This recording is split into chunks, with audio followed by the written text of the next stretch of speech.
Seventh Seal is a 1957 Ingmar Bergman film.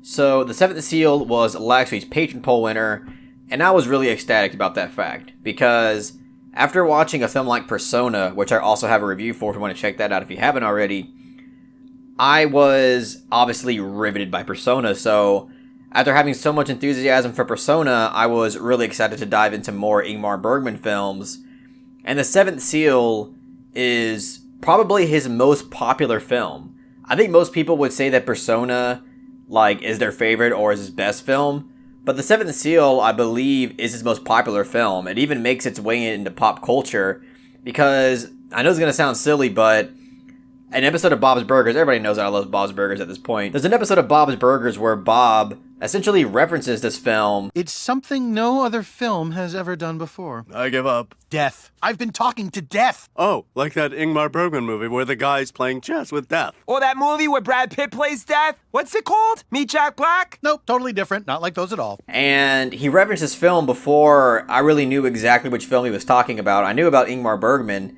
but I didn't know which film he was talking about. Then I did further research on the film. I was like, that's The Seventh Seal is definitely the film he was referencing. And as you can see, Ingmar Bergman has been a bit of a blind spot for me. I've only recently started watching his films, and I gotta say, I really enjoyed this film quite a bit. There are a lot of things about this film that I thought were really impressive and just thought was really engaging and pretty brilliant filmmaking. I can really see why this film is iconic and why tons of people really love this film. First and foremost, the thing that stood out to me immediately about this film was the cinematography.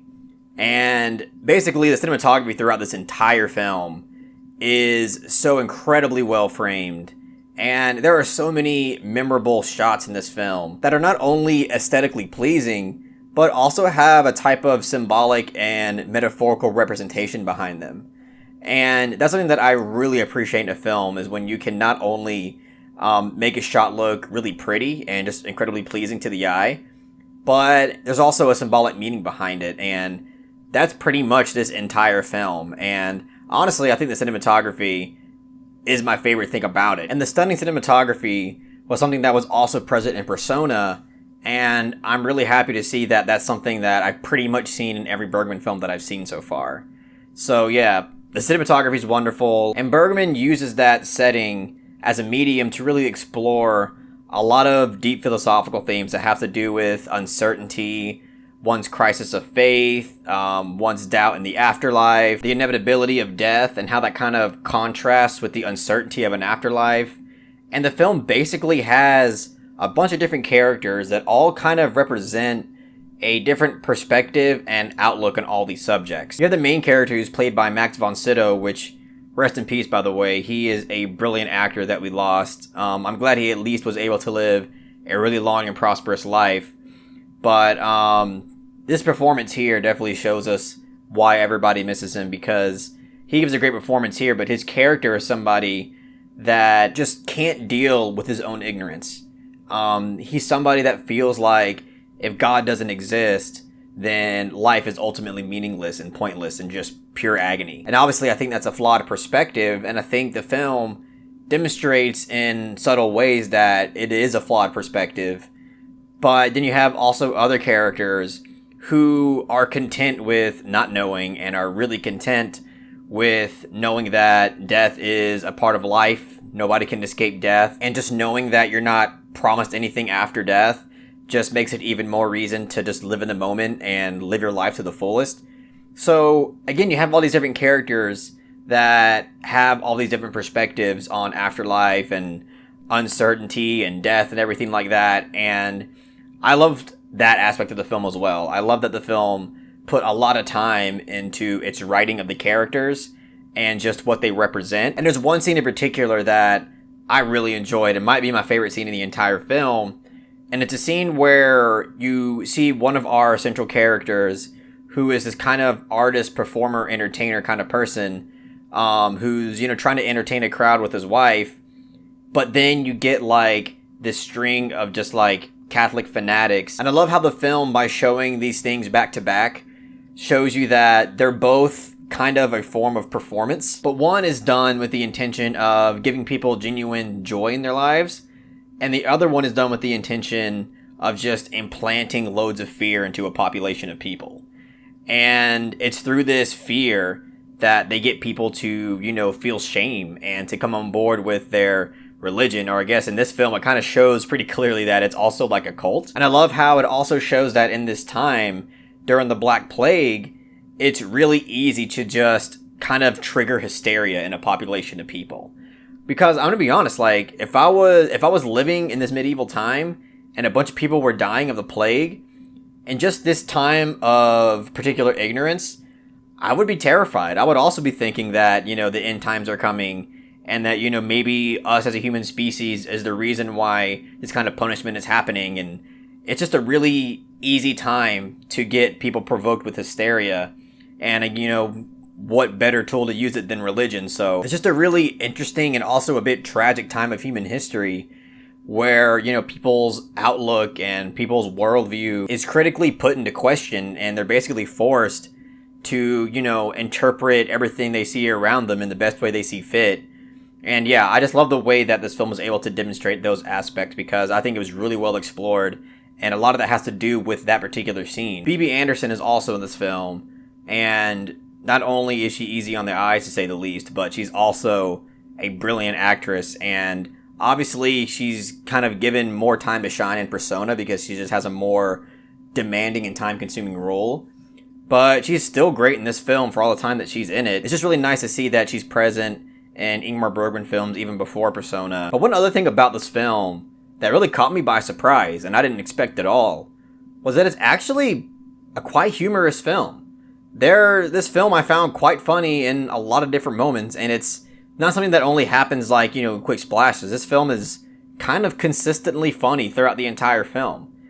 And not saying that it doesn't have like a serious tone, because it also has, its fair share of drama.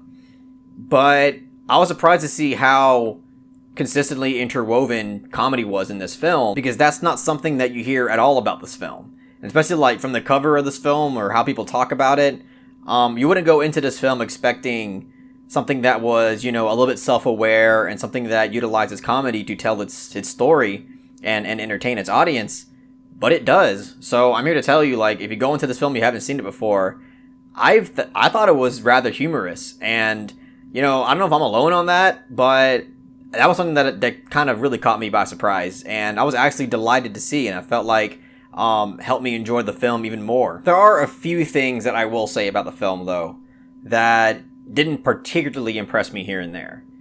And they're not even really huge criticisms, but these are things that I found to be weaker aspects of the film. The main one being the fact that this is a pretty talkative kind of film. I'm not saying that there aren't like visual storytelling aspects of this film, because there are. And there also are many other subtle aspects of this film, as I mentioned before. But there are moments where I feel like it's really obvious that Ingmar Bergman is projecting his own philosophical debate and thoughts through these characters. And it's honestly okay to do that in film, but I think the better kind of films that do this are the ones that to where you can't tell how obvious it is, and it doesn't just seem incredibly apparent when you're watching it.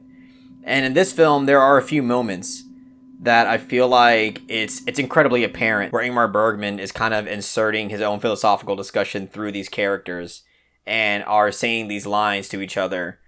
And even though I think they're thought-provoking lines, and I think they're genuine, I didn't believe that it was necessarily coming from these characters. And it also made it to where I felt like these philosophical themes were made maybe a bit too on the nose for the audience. And there could have been, these kind of things could have been expressed and conveyed in a different way that wasn't so like in your face with the whole philosophical discussion at hand. And there's also a few moments where the acting from some of the side characters seemed like really obvious that they were acting and didn't convince me at all. But, it happens really quickly and it moves on and I pretty much forget about it. But when it happens, it's kind of noticeable. But obviously, there is so much more about this film that I loved than anything that I thought was just subpar. So I'm going to give The Seventh Seal a solid 8 out of 10. I am death. Yes, well, the thing is, we've got some people from America for dinner tonight. Who is it, darling? It's a Mr. Death or something. He's come about the reaping. I don't think we need any at the moment. Yeah, obviously this is a film that impressed me quite a bit, especially for a film that came out in 1957. It seems pretty ahead of its time, and obviously I think the cinematography in this film is my favorite aspect of it, and I'm just really excited to dive into more of Bergman films. I think I've seen what most people consider to be peak Bergman, which is Persona and The Seventh Seal. But if there's any other film that you think like is super underrated by him, or you think you also consider to be peak Ingmar Bergman, I'd love to hear it in the comment section so I can put it maybe in a patron poll next week. But that's all I got to say about The Seventh Seal. Hope you enjoyed my thoughts on it. If you really did, please make sure to give it that thumbs up and share it amongst your friends. And don't forget to subscribe to the channel to be updated on more film-related content.